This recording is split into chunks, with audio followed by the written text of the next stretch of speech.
सहकारी साखर कारखान्याचे ज्येष्ठ संचालक आदरणीय इंद्रजित भाऊ थोरात यांना विनंती करतो की आपण मार्गदर्शन करा।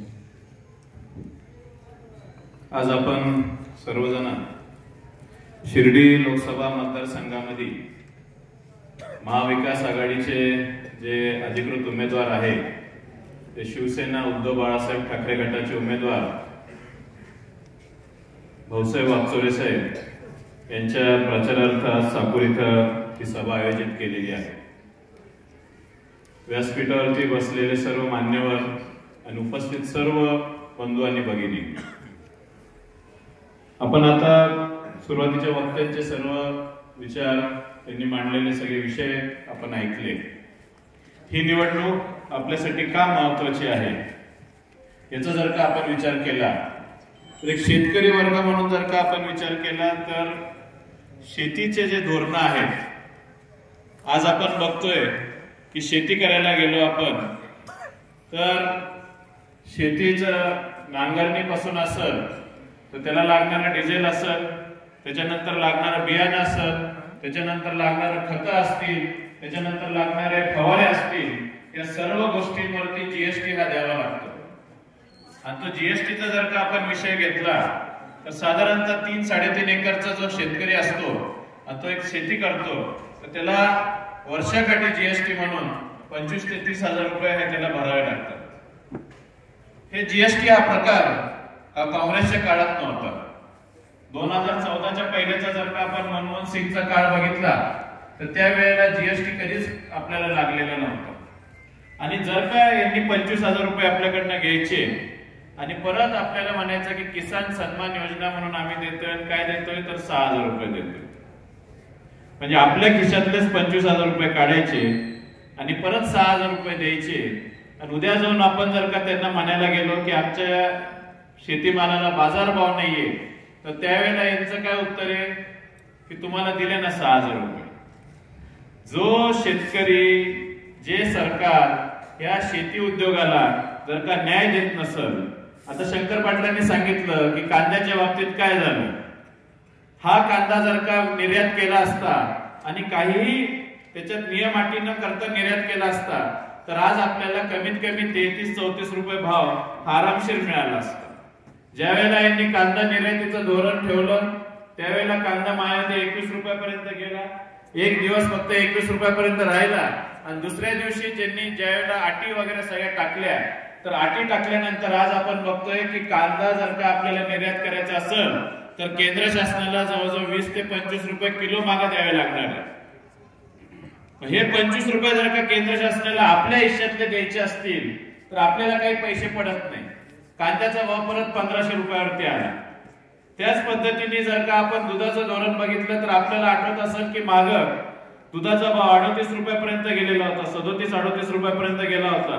पण त्यावेळेला पण केंद्र शासनाने काय केलं, त्यावेळेला केंद्र शासनाने बाहेरून दुधाची भुकटी आणली, म्हणजे दुधाची पावडर आणली आणि हा भाव पाडला। म्हणजे यांचे जे काही धोरण आहेत हे धोरण कायम शेतकऱ्याला 1 रुपया मिळाला नाही पाहिजे, शेतकऱ्याचं जे कुटुंब आहे ते कधी सदन झालं नाही पाहिजे, शेतकऱ्याला कधी पण पैसा हातात खेळता नाही राहिला पाहिजे, हे असं यांचं कायमचं धोरण राहिलेलं आहे। त्यामुळं आपल्याला आपल्या शेती धंद्यासाठी आणि आपल्या कुटुंबाला 2 पैसे मिळण्यासाठी म्हणून ही निवडणूक आपल्याला आपल्या हातात घ्यावी लागेल।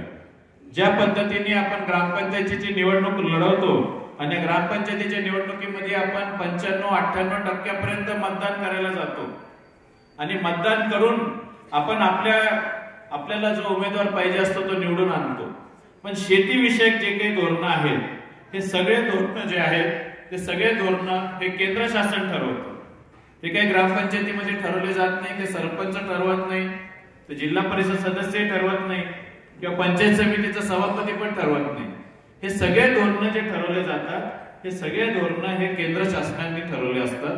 त्यामुळं आपल्याला ही निवडणूक अतिशय गांभीर्याने घेणं फार गरजेचं आहे। या निवडणुकीला जर का आपण गांभीर्याने घेतलं नाही तर पुढचे 5 वर्ष आपल्याला आपल्या शेतीमालाचा भाव चांगला मिळाला नाही, आपल्या खताच्या किमती फार वाढवल्या, आपल्याला जीएसटी एवढा लागला, जीएसटी तेवढे पैसे घेतले, हे विषय मांडण्याचे आणि बोलण्याचा अधिकार पण आपल्याला राहणार नाही। आणि त्यामुळं आपल्याला आपल्या कुटुंबाचंच भलं होण्यासाठी म्हणून ही निवडणुकीत आपण चांगल्या पद्धतीने भाग घ्यावा. काँग्रेसच्या जाहीरनाम्यामध्ये राहुल गांधी साहेबांनी सांगितलेलं आहे की शेतीमालासाठी जे काही खतं लागतील, औषधं लागतील, त्याच्यावरचं जीएसटी ते एकदम कमी करणार आहे. त्याचप्रमाणे ही निवडणूक दुसऱ्या अर्थाने पण महत्वाची आहे, कारण ज्या वेळेला 2014ला मोदी साहेबांनी सांगितलं होतं की दरवर्षी 2 कोटी युवकांना नोकऱ्या दिल्या जाणार आहेत, म्हणजे आजपर्यंत जवळजवळ 20 कोटी मुलांना, आपल्या तरुणांना नोकऱ्या मिळाल्या पाहिजे होत्या. पण आपण बघतोय की ज्यांना नोकऱ्या होत्या 2014च्या पहिले, त्यांच्या पण नोकऱ्या गेलेल्या आपल्याला दिसत आहे. राहुल गांधी साहेबांनी त्यांच्या जाहीरनाम्यामध्ये सांगितलेलं आहे की ज्या 30 लाख नोकऱ्या ह्या केंद्र शासनाच्या आणि राज्य शासनाच्या ज्या जागा शिल्लक आहेत आणि जे भाजप सरकारचं प्लॅन चाललाय, भाजप सरकारचं म्हणणं आहे की त्याचं खासगीकरण करायचं आणि त्यामुळे ह्या ज्या काही जागा भरलेल्या नाहीयेत, त्या जागा जसं इंडिया आघाडीचं सरकार येईल त्या पहिल्या कॅबिनेट मीटिंग मध्ये त्या जागा भरण्याबद्दलचा ठराव होणार आहे आणि त्यानंतर त्या जागा भरायची जाहिरात निघेल, परीक्षा होईल आणि ह्या वर्षाअखेर म्हणजे दिवाळीच्या आसपास तिथं त्या मुलांना 30 लाख मुलांना नोकऱ्या मिळणार आहेत. त्याचप्रमाणे जे मुलं शिकले आणि काही कारणांमुळे जर का त्यांना नोकरी मिळाली नाही तर त्यांना पण 1 लाख रुपये वर्षाला हे सरकार, केंद्र शासन हे त्यांना मदत म्हणून देणार आहे जोपर्यंत त्याला नोकरी लागत नाही. अशा अनेक धोरणं, महिलांच्या बाबतीत पण चांगलं धोरण त्यांनी घेतलेलं आहे. ज्या गरीब कुटुंबातल्या महिला आहेत त्या गरीब महिलेला वर्षाला 1 लाख रुपये देण्याचं पण त्यांनी जाहीरनाम्यामध्ये नमूद केलेलं आहे. आपण बघतोय की आता सध्या असं दिसतंय की मोदी साहेब हे राज्यात इतक्यांदा येतात ते, म्हणजे जसं ग्रामपंचायतीच्या वार्डात जशा सभा घेतल्या जातात तसं दर 2 दिवसांनी येऊन ते सभा घेतात आणि सभा घेत असताना एखादा माणूस, पंतप्रधान सारखा माणूस यांनी काय विषय मांडायला पाहिजे. आपण एखादा ग्रामपंचायत सदस्य हाने जर का पहिले 5 वर्ष ग्रामपंचायतचे सदस्य म्हणून काम केलेलं असतं, तो पण पुढच्या निवडणुकीला जर का उभा राहिलेला असत तर तो त्या मतदारांना जाऊन सांगतो की इथून पुढं की मी गेले 5 वर्ष मी ह्या वार्डामध्ये हे काम केलं, ह्या वार्डात मी गटार केली, ह्या वार्डात मी रस्ता केला, इथं जायला रस्ता नव्हता तिथं मुरुम टाकला, ह्या गोष्टी तो सर्व सांगत असतो. आणि आज आपण काय बघतोय, आज आपल्याला असं आढळून येतंय की मोदी साहेब येतात आणि सांगतात काय की काँग्रेसने 60 वर्षात काय केलं. दुसरा विषय काय की राम मंदिर बांधलं. तिसरा विषय काय की काश्मीरमध्ये 370 कलम हटवलं. अरे ज्या काश्मीरमध्ये 370 कलम हटवलं ते कशासाठी हटवलं. 370 कलम मध्ये 2 भाग आहेत, अ आणि ब. त्यातलं अ भाग मध्ये काय आहे की तिथं कुणाला पण जमिनी विकत घेता येतात. मला आता कुणीतरी हात वर करून सांगावं की याच्यापैकी किती जणांनी काश्मीरमध्ये जमीन विकत घेतली. बरोबर आहे, काश्मीरमध्ये जमीन कुणाला विकत घ्यायची होती हा विषय तुम्हाला मी सांगतो. काश्मीरमध्ये जमीन जी विकत घ्यायची होती, आता आपण बघतो की इलेक्ट्रिक वरच्या स्कूटर निघाल्यात, इलेक्ट्रिक वरची गाडी निघाली आणि त्या इलेक्ट्रिक वरच्या गाडी आणि स्कूटर साठी जी बॅटरी बनवली जाती ती लिथियम या खनिजापासून बनवली जाते, जे की भारतात कधी सापडलेलं नव्हतं. आणि आपण सोनं म्हणतो तर सोन्याच्या 10 पट ते लिथियमची किंमत आहे. आणि त्या सोन्याचा, त्या लिथियमचा फार मोठा खजिना त्या काश्मीरमध्ये आढळला आणि त्या अडाणीला घ्यायचा होता, म्हणून त्याला तिथं जमीन विकत घ्यायची होती आणि ती जमीन खोदायची होती आणि त्याच्यातून तो लिथियम काढायचा होता आणि त्याच्या बॅटऱ्या बनवायच्या होत्या. म्हणजे जे काही सांगतात ते फक्त त्याच्या व्यापारी मित्रांना कसा फायदा होईल त्याच्यासाठी हे धोरणं घेतले जातात.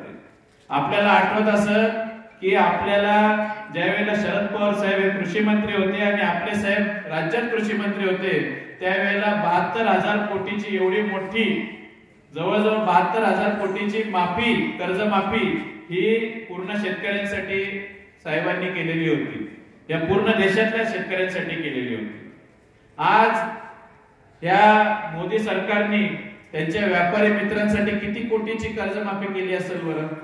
मी तुम्हाला 72,000 कोटीचा हिशोब याच्यासाठी सांगितला की हा आकडा सांगितल्यानंतर तुम्हाला कळलं, जवळजवळ 16 लाख कोटीची कर्जमाफी केली या व्यापारी मित्रांसाठी।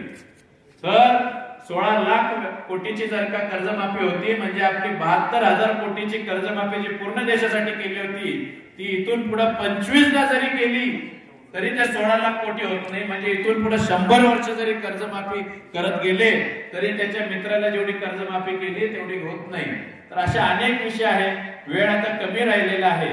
तर येत्या 13 तारखेला आपल्याला मशाल हे जे चिन्ह आहे या मशाल चिन्हाच्या समोर बटन दाबून आपल्याला भरघोस असं मतदान हे वाकचौरे साहेबांना पाडलं पाहिजे आणि आपल्या हक्काचा माणूस जो शेतीविषयक जे काही प्रश्न असतील ते सर्व प्रश्न हे दिल्ली दरबारी मांडल आणि आपल्याला जे काही धोरण शेतकऱ्यांसाठी जे काही धोरण करून घ्यायचे आहेत, जे फायद्याचे धोरण करून घ्यायचे आहेत ते धोरण तिथं जाऊन मान्य करून घेईल। याच्यासाठी आपल्याला वाकचौरे साहेबांना पाठवणं अत्यंत गरजेचं आहे।